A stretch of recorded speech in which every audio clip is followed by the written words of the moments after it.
इंसानियत किस तरह खुले आम बच्चों के मुसलसल इज्तिमाई कत्ल की इजाज़त दे सकती है?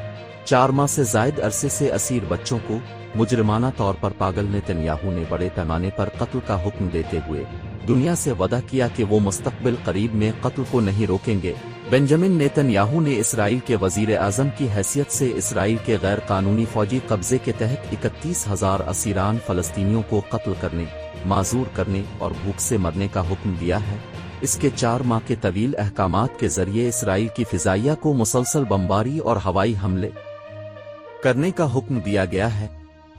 फलस्तीनी सरजमीन गजा और उसके हुक्म से खुराक, पानी, बिजली, ईंधन और अद्वियात को गजा में दाखिल होने से रोकना।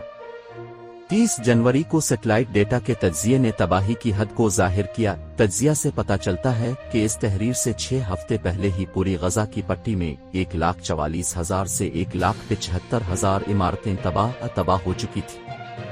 ये पहले ही गजा की इमारतों के 50% और 61% के दरमियान थी। 5 मार्च तक गजा में 70% घरों के तबाह होने के बारे में ख्याल किया जाता है। हमास के 7 अक्टूबर के हमले के फौरन बाद इसराइल ने गजा में तमाम खुराक, पानी, ईंधन, अद्वियात और दीगर सामान का दाखिला बंद कर दिया। अमरीकी दबाव के तहत नेतन्याहू ने मिस्र से इमदादी ट्रकों को रफा करासिन पर दाखिल होने की इजाज़त देना शुरू की और दिसंबर में इसराइल से जनूबी गजा के लिए एक क्रॉसिंग खोल दी। सिर्फ मुजरिमाना तौर पर पागल ही बच्चों को भूखा मारेगा। अगर हम सुनते हैं कि किसी ने बच्चे को भूखा मारा तो क्या हम पुलिस को फोन नहीं करेंगे? सब कहाँ हैं? खास तौर पर आलमी जुनूब में जहां कातिलाना इस्तेमार को याद किया जाता है। इस तहरीर में 7 अक्टूबर से मुजरिमाना तौर पर पागल वजीर आज़म नेतन्याहू के हुक्म पर इसराइली फिजाई हमलों और ज़मीनी कार्रवाइयों से गजा की पट्टी में कल 13,430 बच्चे मारे जा चुके हैं। एक बच्चे की जान से ज्यादा कीमती क्या है? और नेतन्याहू को पहले ही 13,500 बच्चों की जानें लेने से क्यों नहीं रोका गया? इसने नोट किया कि 150 दिनों के दौरान 8,900 ख़वातीन हलाक हुईं। उन्होंने मजीद कहा कि 7,000 अफराद, जिनमें से 70% ख़वातीन और बच्चे हैं, अब भी मलबे तले दबे लापता हैं। सिर्फ एक नस्ल परस्त पागल ही हजारों औरतों को उनके बच्चों समेत मौत के घाट उतारता रहेगा। गजा के मीडिया ऑफिस ने बताया कि इस अरसे के दौरान 366 सेहत के अहलकार और 132 सहाफ़ी भी अपनी जानों से हाथ धो बैठे। तो ये कत्ल है, सबको मार डालो, और कोई भी इसके बारे में ज्यादा नहीं कहता। गजा में बढ़ते हुए कहत के खिलाफ खबरदार करते हुए गजा मीडिया ऑफिस ने कहा कि इसराइली फौज ने खुराक और इमदादी सामान के दाखिले को रोक दिया है और यहां तक कि इमदादी गाड़ियों को भी निशाना बनाया है जो इलाके में पहुंचने की कोशिश कर रहे हैं, जिससे दर्जनों अफराद हलाक हो गए हैं जो अपने खानदानों के लिए खुराक की तलाश में हैं। बैन अल-अक़वामी इंसानी हुकूक के तहत इक़्तिदार पर काबिज होने के लिए ज़रूरी है कि वो आबादी के साथ इंसानी सलूक को यकीनी बनाए और उनकी बुनियादी ज़रूरियात बशमूल खुराक और तिब्बी देखभाल फराहम करे। नेतन्याहू ने खुराक, साफ पानी और अद्वियात की शदीद किल्लत के दरमियान इसराइली फ़ौज ने गजा की 2.3 मिलियन आबादी के 85% को अंदरूनी नकल मकानी की तरफ धकेल दिया है, जबकि अक़वाम मुत्तहिदा के मुताबिक इनक्लेव का 60% इंफ्रास्ट्रक्चर तबाह हो चुका है। बैन अल-अक़वामी अदालत इंसाफ में नस्ल कशी का इल्ज़ाम इसराइल नहीं नेतन्याहू पर खड़ा है। जनवरी में एक अबूरी हुक्म ने तुल अबीब को नस्ल कशी की कार्रवाइयों को रोकने और गजा में शहरियों को इंसानी इमदाद फराहम करने की जमानत देने के लिए इक़दामात करने का हुक्म दिया था। नेतन्याहू पर मुकदमा चलना चाहिए, कौमों पर मुकदमा नहीं चलाया जा सकता। इनफरादी तौर पर जराइम के मुर्तकिब अफराद के खिलाफ कानूनी कार्रवाई होनी चाहिए, चाहे वो आईनी तौर पर जिम्मेदार हुक्मरान हों, सरकारी अहलकार हों या निजी अफराद। ये बैन अल-अक़वामी रिवायती कानून की जिम्मेदारी है और इसलिए तमाम रियासतों पर पाबंद है, चाहे उन्होंने नस्ल कशी के कन्वेंशन की तौसीक की हो या ना की हो। नस्ल कशी का मतलब है कि किसी कौमी, नस्ली या मजहबी गिरोह को मुकम्मल अजज़वी तौर पर तबाह करने के इरादे से की जाने वाली कार्रवाइयाँ, ग्रुप के अरकान को कत्ल करना, ग्रुप के अराकीन को शदीद जिस्मानी या ज़हनी नुकसान पहुँचाना, जानबूझकर जिंदगी के गिरोही हालात को मुसल्लत करना जो उसकी जिस्मानी तबाही को मुकम्मल अजज़वी तौर पर लाने के लिए शुमार किया जाता है। बदकिस्मती से चंद एक से ज्यादा इसराइली हैं, यहाँ तक कि रबी भी जो ये मानते हैं कि नस्ल कशी खुदा की मर्जी हो सकती है। नेतन्याहू यकीनन फलस्तीनियों के इज्तिमाई कत्ल का वाहिद इसराइली मुजरिम नहीं है। इसराइली पायलट जानते हैं कि वो शहर के मराकज पर बड़े पैमाने पर बम गिराते वक्त बच्चों को मार देते हैं।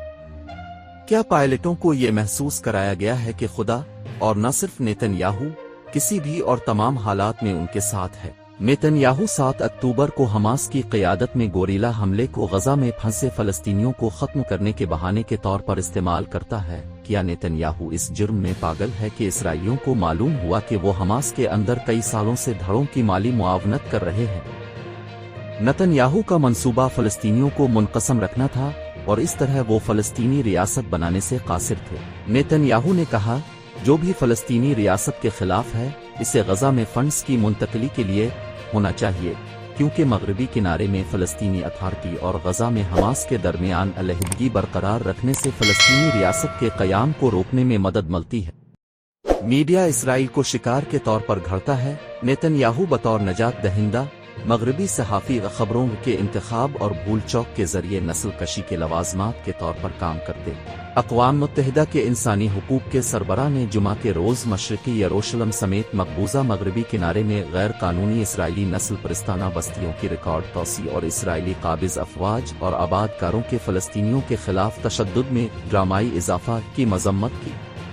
मगरबी किनारे और मशरिकी यरूशलेम में 7,20,000 से ज्यादा इसराइली आबादकार गैर कानूनी तौर पर मुकीम हैं। इस हफ्ते की रिपोर्टों में कहा गया है कि नेतन्याहू ने बैन अल-अक़वामी कानून की खिलाफ वर्जी करते हुए मजीद 3,476 आबादकार घरों की तामीर के मंसूबों की मंजूरी दी है।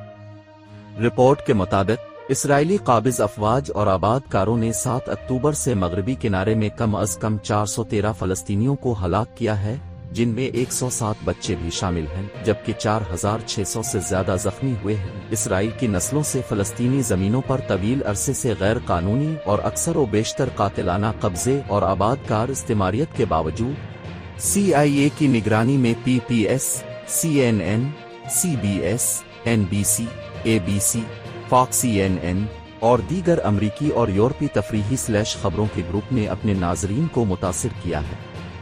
सामीन और क़ारीन अपनी तवज्जो यरगमाल बनाए गए 100 से ज्यादा इसराइलियों पर मरकूज करते हैं और उनकी रिहाई का जिक्र किए बगैर उन हजारों फ़लस्तीनियों में से कुछ के लिए सौदेबाजी की जा रही है, जिनमें ख्वातीन और बच्चे भी शामिल हैं, जो इसराइल की तरफ से कैद हैं। कारपोरेशन के सहाफ़ी महीनों से अपने सामीन को इसराइली यरगमालियों के रिश्तेदारों के इंटरव्यूज देखते, सुनते और पढ़ते रहे हैं, जबकि इसराइल और नेतन्याहू अमरीकी जंगी तैयारों, बमों और मिसाइलों से नस्ल कशी कर रहे हैं और गजा की 2.3 मिलियन की 80% आबादी को बेघर कर रहे हैं। हैरत अंगेज तौर पर मुजरिमाना मीडिया ने फ़लस्तीनियों के शदीद मसाइब को बेदर्दी से रिपोर्ट किया है, क्योंकि इसराइल ने खुराक, पानी, ईंधन, बिजली और अद्वियात को गजा में दाखिल होने से इस वक्त तक रोक दिया जब तक बच्चे ग़िज़ाई क़िल्लत से मरने लगे। इसराइल की मंसूबा बंद फाका कशी अब एक नाकाबिल बयान हद तक खौफनाक दो तरफा नस्ल कशी है, क्योंकि भूख से मरने वाले असीरान फ़लस्तीनियों पर बमबारी और गोलाबारी का सिलसिला जारी है, जबकि अमरीका इसराइल के इस्तेमाल शुदा जंगी साजो सामान को मुसलसल भर रहा है, जबकि इसका मुजरिमाना मीडिया यरगमालियों को 100 इसराइलियों को यरगमाल बना रहा है। 7 अक्टूबर को फ़लस्तीनी आज़ादी पसंद गोरीलों के कामयाब हमले पर तनकीद। नेतन्याहू गजा की नस्ल कशी का हुक्म जारी नहीं कर सकेगा बगैर अमरीका से हथियारों की मुसलसल फराहमी और CIA के जेर कंट्रोल मीडिया सहाफ़ियों के बगैर, जो जारी दोहरे कत्ल आम के लवाजमात हैं। बैन अल-अक़वामी तौर पर नेतन्याहू को मुजरिमाना तौर पर पागल तस्लीम करना इस समत में एक कदम होगा। ये मजीद इसराइलियों को फिक्रमंद होने, दोबारा गौर करने और अपनी जारी खौफनाक नस्ल कशी को रोकने पर गौर करने पर मजबूर कर सकता है। और चूंकि नेतन्याहू की भूख से बच्चों की नस्ल कशी को शुरू से ही और बाइडेन इंतजामिया की तरफ से 4 माह तक हिमायत हासिल थी, इसलिए ये बात पूरी दुनिया में कायम कबूल की जा सकती है कि नेतन्याहू मुजरिमाना तौर पर पागल है, इसलिए उनकी ज़हनी माजूरी पर तवज्जो मरकूज करना आसान हो जाएगा।